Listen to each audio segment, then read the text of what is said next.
Muito bem, gente. Então, vamos começar aqui o nosso programa com chave de ouro, né? Então, eu queria começar conversando com vocês sobre os crimes contra o patrimônio, que de longe, né, dentro dos crimes que existem na parte especial do Código Penal, são os mais importantes, tá? De longe. Porque hoje em dia o que nós mais temos, assim, numericamente, né, de crimes que acontecem, né, de presos que estão cumprindo pena, é patrimônio e drogas, tá? São as duas coisas que mais acontecem. Então, drogas está lá na lei de drogas, né? Não está no Código Penal, e patrimônio está no Código Penal. Por isso eu queria começar estudando com vocês esses crimes, né? Já que a ordem dos tratores não altera o viaduto, né? A gente não precisa necessariamente seguir a mesma ordem que os crimes aparecem no Código Penal. Eu quero começar por esses crimes, que eles são muito importantes, eles acontecem com bastante frequência, né? Então me parece fundamental que vocês dominem muito bem todos esses crimes. Fora isso, né? Fora essa questão prática, serem crimes que aparecem muito, qual que é o grande problema que tem aqui, gente? Aqui, de novo, é uma questão um pouco prática, né, que a gente não pode deixar de considerar. É o seguinte, esses crimes, né, muitas vezes eles são meio malandros, né, eles acabam sendo parecidos. Então, roubo pode ser mais parecido com extorsão do que vocês pensam, por sua vez, né, estelionato pode parecer furto, furto parece apropriação indébita, né? Então eu queria pedir uma atenção especial de vocês aqui para esse capítulo, para que vocês não confundam esses crimes todos, tá? Porque eles têm diferença, né, e você não pode errar a tipificação, tá? Então, muito cuidado com isso. Tentem manter a tipificação correta, né? E dê uma atenção especial a isso, porque são os crimes que mais acontecem, né? O Código Penal, na parte especial, a gente tem crimes que acontecem muito, que são esses aqui, por exemplo, né? Outros também são muito importantes, falsidade documental, crimes contra a administração pública, lesão corporal, homicídio, né? E temos alguns crimes que não são tão importantes, que não acontecem com tanta frequência, que a gente nem vai estudar aqui no nosso curso, né? Na realidade, isso é super comum, né? Nenhuma faculdade estuda todos os crimes da parte especial, porque tem alguns que realmente não têm muita relevância, porque não acontecem tanto e também não são cobrados em provas e concursos. Então, o meu critério será esse, tá, gente? Começamos aqui pelo que temos de mais importante, e o que tem de mais importante são os crimes contra o patrimônio, tá? Então, dito isso, vamos tratar do primeiro crime contra o patrimônio, o famoso artigo 155 do Código Penal, o furto, né? Então, crimes contra o patrimônio começa aqui com furto, artigo 155 do Código Penal. Se vocês derem uma lidinha no artigo, vocês acharão que se trata de algo muito simples, porque ele só fala assim: subtrair para si ou para outrem coisa alheia móvel, né? Então, subtrair para si ou para outrem coisa alheia móvel, que fácil, já entendi tudo, pode desligar o vídeo, né? Já aprendi furto. Cuidado, gente, as aparências enganam. Muito embora, né, pareça uma coisa muito trivial, muito tranquila, esse crime aqui, essas poucas palavras, né, subtrair para si ou para outrem coisa alheia móvel, trazem inúmeras consequências importantíssimas que vocês têm que conhecer aí integralmente para que não errem nenhuma questão referente a furto, né, em nenhuma prova ou concurso, tá? Então, vamos passar um pente fino nesse tipo penal? Vamos entender exatamente o que cada um desses verbos quer dizer? Vamos começar pelo verbo, que é subtrair. Então, o que é subtrair? É fácil, é surrupiar. É a coisa que os larápios fazem, ok? Mas não é só isso. Para que eu tenha uma subtração, no sentido técnico aqui do crime de furto, eu preciso que exista a intenção de assenhorar-se em definitivo do bem. Ou seja, eu vou pegar a coisa para não mais devolvê-la. Essa é a ideia. Eu pego e não vou devolver. Eu vou ficar com ela para sempre para mim, tá? Essa que é a ideia. É o que a gente chama de animus furandi, né? Então, latim tem umas expressões engraçadas às vezes, né? Então, não sei se vocês sabem, o dolo de matar a gente chama de animus necandi. Estudaremos isso depois. E a vontade de furtar, né? A vontade de subtrair, a gente vai chamar de animus furandi. Não tem nada a ver com furar, animus furandi de furtar mesmo, tá? Então, isso que é importante. Para eu ter o crime de furto, eu preciso pegar a coisa para sempre. Eu não posso pegar essa coisa com a intenção de devolvê-la, por exemplo, né? Porque se eu fizer isso, aí eu tenho furto de uso, tá? E o furto de uso é fato atípico. A esse respeito, conto para vocês uma história real, verídica e verdadeira, que aconteceu mesmo, né? É bom sempre um pleonasmo, né? Para ilustrar o que é um furto de uso. Então veja, era um prédio desses que tem muito aqui no litoral de São Paulo, né? Vocês já devem ter visto algum assim, que não tem garagem subterrânea, que os carros ficam parados debaixo do próprio prédio, ali, né, no andar térreo. Então nesses prédios, normalmente, não tem espaço para todos os carros ficarem estacionados adequadamente. Então, por conta disso, tinha lá um manobrista que manobrava os carros, de maneira a facilitar a entrada e saída dos moradores. Nesse prédio, gente, tinha lá uma simpática velhinha, de 80 e tantos anos, que tinha um carro. E ela nunca saía com esse carro. E mais, nas raras ocasiões que ela saía de dia, porque não enxergava bem, não gostava de dirigir à noite. O manobrista do prédio sabia de tudo isso. Então, ele resolveu, uma bela noite, pegar o carro daquela senhora para dar umas voltinhas com a namorada. E aí o que aconteceu? Lei de Murphy, né? Vocês sabem, a lei de Murphy ainda não foi revogada. Então, vocês já adivinharam, né? Justamente naquela noite, a mulher que saiu. E, quando desceu lá na garagem, não estava lá o seu carro. Tá? Houve crime aqui, gente? Veja, por mais estranho e revoltante que possa parecer, em princípio, não. Não temos crime aqui. Por quê? Porque isso seria um furto de uso, né? Porque ele pegou o carro sem esse ânimos furandi, sem essa intenção de assenhorar-se, né? Pelo contrário, ele tinha a intenção de devolver. Ele queria que ninguém descobrisse que ele pegou o carro. Vamos lembrar, aprendemos isso já lá no ano passado, no Direito Penal 1, né? Que em Direito Penal a coisa mais importante que tem é o dolo, é a intenção da pessoa, né? Então, ele tem que pegar o carro com essa intenção. Se ele não tem essa intenção, ele não praticou o crime de furto. Percebam isso. Como que você vai provar isso? Daí é outra questão, é um problema de processo penal. Mas no que diz respeito ao direito penal material, não tem crime, porque ele não tinha o ânimos furandi, ele não tinha essa intenção de pegar a coisa para si, para sempre, tá? Então, em princípio não tem crime. É claro, gente, que ele pode até ser demitido por justa causa, por ter usado o carro lá da moradora por um fim indevido. Isso vai ser plenamente possível, e até talvez seja o caso. Mas do ponto de vista penal, em princípio não tem responsabilidade. O que a gente poderia pensar aqui? Em uma responsabilidade pelo furto da gasolina. Em uma responsabilidade pelo furto da pastilha de freio que ele gastou. Né? Esse tipo de coisa. Os pneus que gastaram, enfim. Algo assim. Porque é isso que eu preciso para ter o furto de uso. Né? Se eu pegar e devolver, no máximo algumas horas depois, né? A coisa que não é consumível, no mesmo estado, no mesmo lugar, tudo igualzinho, não gera responsabilidade penal. Tá? Isso é a primeira coisa. Segunda coisa, importantíssimo, anotem aí bem grande, para eu ter o crime de furto, eu preciso que exista uma posse vigiada. Ou seja, né, a vítima tem que estar numa posse vigiada da coisa. Por que eu estou dizendo isso? Porque eu já estou adiantando um dos problemas que vão aparecer daqui a algumas aulas. Daqui a algumas aulas nós estudaremos a apropriação indébita. E lá, nessa ocasião, nessa aula, eu vou falar que a apropriação indébita, ela exige uma posse desvigiada, tá? Então é diferente, né? Posse vigiada e posse desvigiada altera aqui a tipificação. Se for posse vigiada é furto, se for posse desvigiada é apropriação indébita. Então como assim? Né? Como que podemos explicar aqui essa situação? Muito simples, gente. Vejam vocês, aqui por exemplo, ó, eu tenho aqui o meu belo aparelho celular. Né? Quando eu pego esse celular e guardo aqui no meu bolso, que não vou conseguir porque o bolso está costurado, mas enfim, guardo aqui no bolso de dentro, no bolso da camisa, pronto. Eu guardo o celular aqui, ele está na minha posse, é uma posse vigiada. Não vigiada porque eu estou olhando para ele assim, né? Mas vigiada porque está comigo. Né?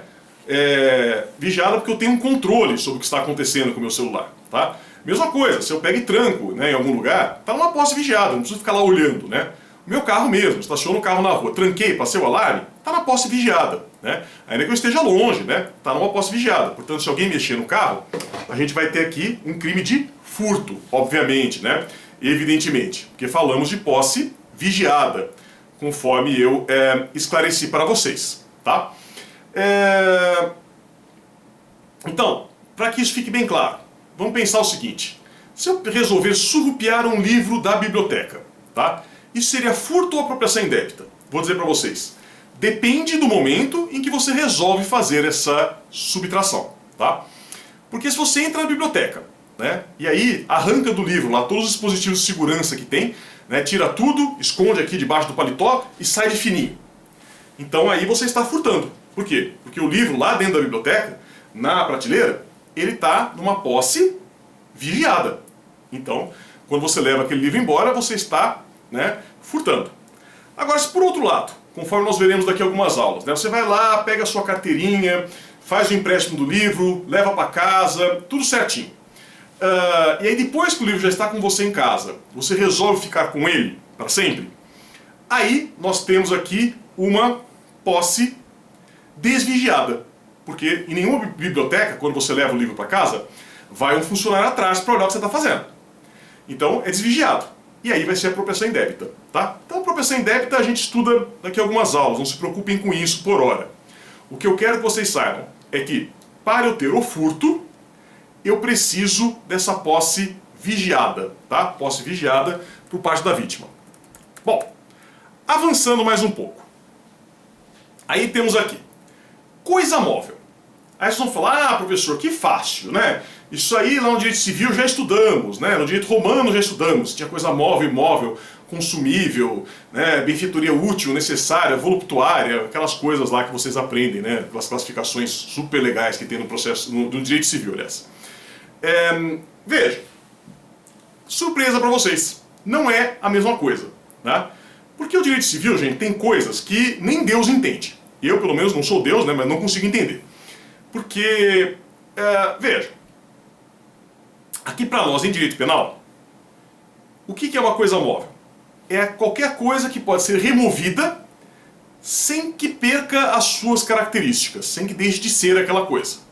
Então, por exemplo, né, essa casa aqui onde eu estou, isso é uma coisa imóvel, porque eu não consigo transportá-la, né? Para eu tirar a casa daqui, eu vou ter que demolir, ela vai transformar-se numa montanha de entulho.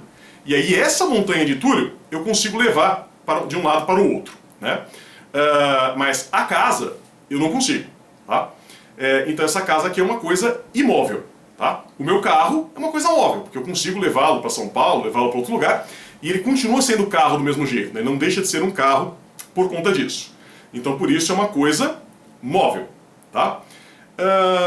Então, até aí tudo muito fácil. Qual que é a questão, gente? Lá no direito civil, como eu dizia, por razões que nem Deus entende, eles acham que embarcações são coisas imóveis. Eles acham isso, não vou discutir, né? Eu não sou civilista, não quero ser, né? Mas lá eles têm essa ideia. Que para nós não vale, gente. Então para nós uma embarcação é uma coisa móvel, obviamente, porque ela pode ser levada de um lado para o outro, né? E ela continua sendo embarcação.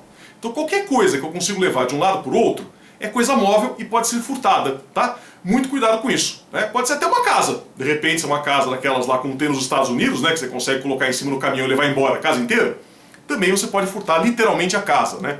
Quando a gente fala aqui no Brasil que a casa foi furtada, a gente tem normalmente a ideia de que o ladrão entrou dentro da casa e levou as coisas que estavam lá dentro, né? Mas não necessariamente. A gente vai ter aí, às vezes, o furto da casa inteira, né? Se for uma casa dessas aí, meio pré-fabricada, que você consegue levar montada para outro lugar. Então pode ser, tá? Isso facilita bastante aqui para nós. E engloba também semovente, que o civilista também classifica imóvel, semovente, né? Aqui não tem problema, gente. Coisa semovente pode ser furtada também, é coisa móvel para qualquer efeito. Eu posso furtar vaca, cavalo, né? Até vai ter um furto agora qualificado nesses casos, né? A gente vai ver um pouquinho mais para frente. O abigeato, que a gente chama. Então também pode acontecer, tá? Outro probleminha. Aqui no parágrafo 3º, está escrito, né, isso já desde lá da época do Nelson Hungria, que se equipara a coisa móvel à energia elétrica, tá? Ou qualquer outra energia, né, que tenha valor econômico. Aqui, gente, claramente, o que eles queriam pegar? Eles querem pegar o sujeito que vai lá e faz um gato, né? Vai lá e liga direto no poste de luz sem passar pelo relógio, né? E assim não precisa pagar a conta de luz. É isso que eles queriam pegar aqui nesse caso, tá? Então até aí nenhum problema, todo mundo entendeu muito fácil. Questão que tem. E o gato net? E o cara que vai lá e furta sinal de TV a cabo, né? Que também tem bastante, né? Aqui no Brasil é muito comum isso. Então você vai lá e liga direto no poste lá, e ele tem acesso aos canais Globosat, a TVA, né? Sei lá, né? Qualquer coisa assim. Então, já saiu muita briga por conta disso. Porque é claro que se você ligar lá para sua operadora de TV a cabo e perguntar, eles vão te falar que é furto sim, que você vai ser preso se fizer um gato. E é natural que eles falem isso, né? Mas notem, né, que esse entendimento não é tão tranquilo. Porque assim, a rigor, né, sinal de TV a cabo não é energia. Então eu não entendo muito disso, né, não sou eletricista nem físico, mas assim, se eu pego e enfio meu dedo na tomada, eu tomo um choque. Então eu entendo que energia dá choque. E TV a cabo não dá choque, né? Você pode pegar lá no cabo da TV a cabo que não vai acontecer nada, você não vai sentir nada, né? E como eu não posso ter analogia em Malam Partem, então tinha o entendimento de que não poderia ter crime aqui, né? Claro, sempre vai permanecer o ilícito civil. É claro que a operadora de TV a cabo pode pedir uma indenização para quem vai lá e fica usando o sinal dela indevidamente, né? Tudo isso vai ser possível. Mas não haveria crime de furto, né? Então esse foi um entendimento que aconteceu durante algum tempo. Mas aí, lá em 1995, veio aqui a Lei 8.977, que ela fala uma coisa estranha, né? Tem uma disposição lá que é super estranha, que ela fala assim, ó, há ilícito penal na interceptação, que seria o gato, né? Ou recepção, que também acontece, o cara que vai lá coloca uma antena no telhado para pegar o sinal, né? Sem pagar, não autorizada de sinal de TV a cabo. Então ele fala isso, há ilícito penal. Só que ele não fala que ilícito que é, né? Então é uma coisa meio mal feita, né? Eu diria até que vai contra o princípio da legalidade, aquele nulum crime, nulla pena se elege. A gente precisaria ter uma coisa aqui mais clara, né? Uma coisa mais adequada. Então, qual que é o entendimento que surge a partir daí? Então que haveria furto, tá? Então que sim, desde 1995, a pessoa que faz um gato, né, cometeria aí crime de furto, né? Furto de sinal de TV a cabo, tá? Que é uma coisa que não é totalmente unânime, né? Mas ficou mais fácil depois disso, tá? Bom, outras questões. Então vocês estão vendo que furto é um assunto que tem inúmeras coisas a serem tratadas, né? Furto de cadáver. Nossa, mas existe isso? Existe, gente. Vou contar para vocês que existe. Não é a coisa mais comum do mundo, mas existe. Vocês podem até procurar aí, né, na internet, vocês vão ver que o Charlie Chaplin, né, aquele famoso comediante que fazia aquele personagem lá, com um chapeuzinho, com um bigodinho, que ficava girando a bengala, ele faleceu lá em 1976, salvo engano, né? E lá em 1976 furtaram o caixão dele, com ele dentro. Tá? Então arrombaram lá o túmulo dele e levaram embora o caixão com o corpo dentro. Né? Então acontece. Acho que não é a coisa mais comum do mundo, mas acreditem, né, tem gente que furta corpos sim. Né? Existe furto de cadáver sem problema nenhum. Tá? Então a questão é, será que isso seria um crime de furto? Né? Então será que o cara que foi lá e levou embora o caixão com o corpo do Charlie Chaplin dentro, né, ele cometeria crime de furto? Ou não? Né? A gente vai ter aqui uma outra forma de responsabilidade. E a resposta aqui, gente, é que, em princípio, nesse caso, né, não temos crime de furto. Por quê? Porque tem um artigo mais específico a esse respeito, que é o artigo 212 do Código Penal, que é destruição, subtração ou ocultação de cadáver, tá? Então vai acabar entrando aí. Agora, tudo tem exceção, vocês sabem disso. Então o que pode acontecer?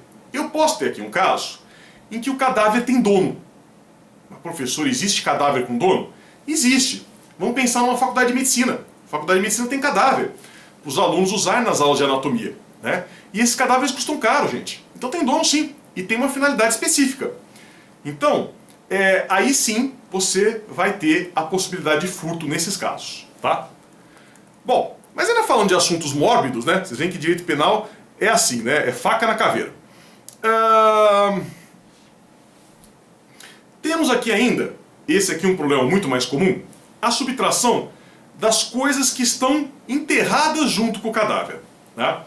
Então, a gente vai ter aqui eventualmente, né, a subtração de brinco de ouro, né, dente de ouro, colar de pérolas, né, esse tipo de coisa que muitas vezes a pessoa é enterrada, né, com essas coisas. Né? A gente vai ter aqui o sepultamento com isso.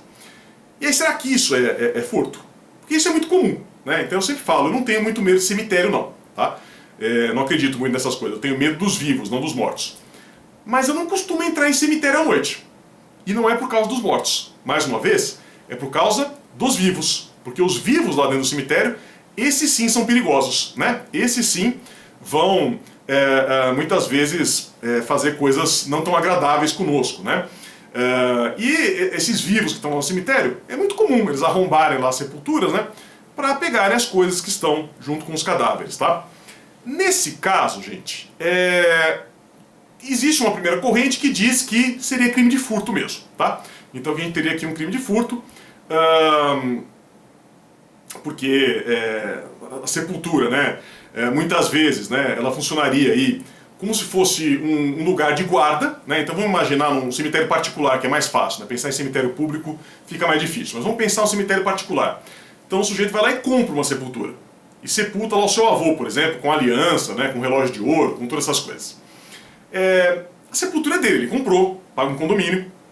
Então quando ele enterra lá o avô com os seus pertences, é como se ele estivesse guardando aqueles pertences em um armário. Juridicamente é isso, tá? Eu sei que é meio estranho falar dessa forma, mas é isso. Então se alguém vai lá e arromba o seu armário, né, e leva embora os seus pertences, está assim cometendo crime de furto. Esse é um entendimento, tá?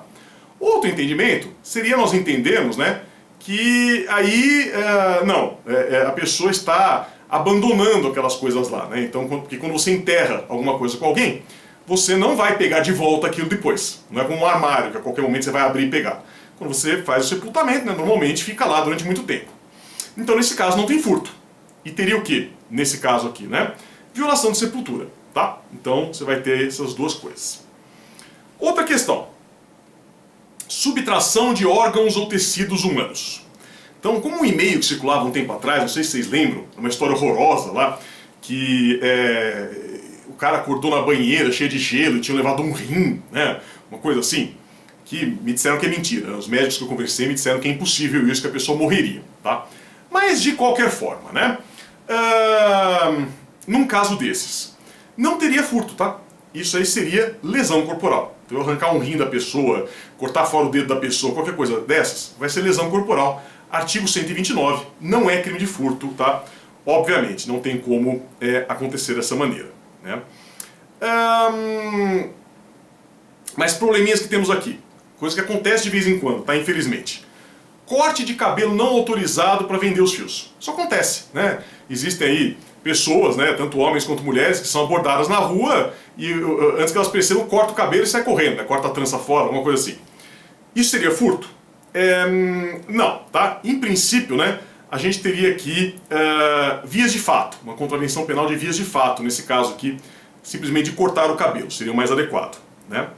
E tem aqui ainda o artigo 14 da Lei 9.434 de 97, né, que é a lei que fala aqui dos transplantes, que vai trazer aqui o crime, né, de subtração de órgão ou tecido humano para fins de transplante, tá? Então você vai encontrar aqui tudo isso acontecendo.